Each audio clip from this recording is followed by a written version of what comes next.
రాష్ట్రంలో ఈరోజు నిజంగా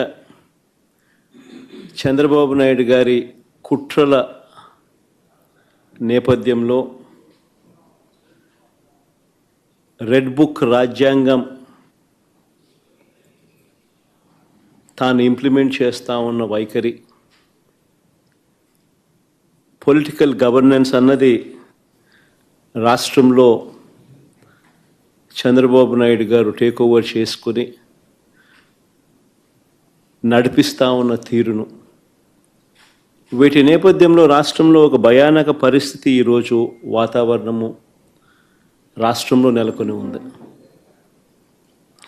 ఈ రాష్ట్రంలో ఈరోజు ప్రజాస్వామ్యం కానీ, చట్టం కానీ, రాజ్యాంగ మునగడ కానీ ఇవన్నీ కూడా ప్రశ్నార్థకంగా మారిన పరిస్థితులు ఈరోజు రాష్ట్రంలో కనిపిస్తూ ఉన్నాయి. రాష్ట్రంలో ఈరోజు ఉన్నది ఒకే ఒక ప్రతిపక్ష పార్టీ. మిగిలినటువన్నీ కూడా చంద్రబాబు నాయుడు గారితో పాటు అధికారం పంచుకొని ఉన్న పార్టీలే.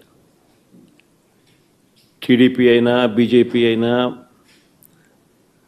జనసేన అయినా అన్నీ కూడా అధికారంలో భాగస్థులై అధికారంలో ఉన్న పార్టీలు.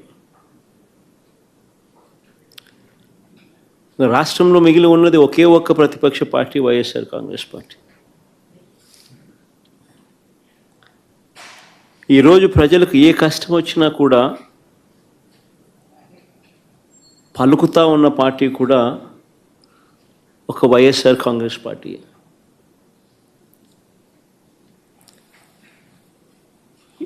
ఎవరికి ఏ కష్టం వచ్చినా, రైతుకు ఏ కష్టం వచ్చినా, అక్క చెల్లెమ్మలకి ఏ కష్టం వచ్చినా, నిరుద్యోగులకు ఏ కష్టం వచ్చినా, విద్యార్థులకు ఏ కష్టం వచ్చినా, చివరికి ఉద్యోగులకు ఏ కష్టం వచ్చినా కూడా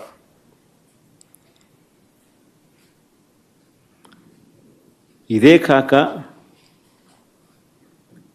అధికారం కోసం చంద్రబాబు నాయుడు చేసిన మోసాలు, ఆయన సూపర్ 6, ఆయన సూపర్ 7 సహా 143 హామీలు తానిచ్చి అడ్డగోలుగా ప్రజలను మోసం చేసి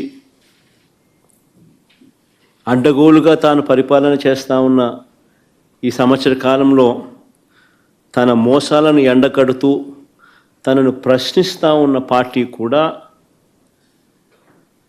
ఒకే ఒక్క వైఎస్ఆర్ కాంగ్రెస్ పార్టీ మాత్రమే.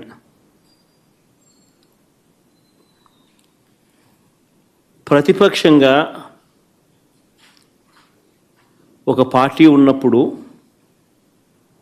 ఆ పార్టీ ప్రజల అభిప్రాయాలను సమీకరించడం,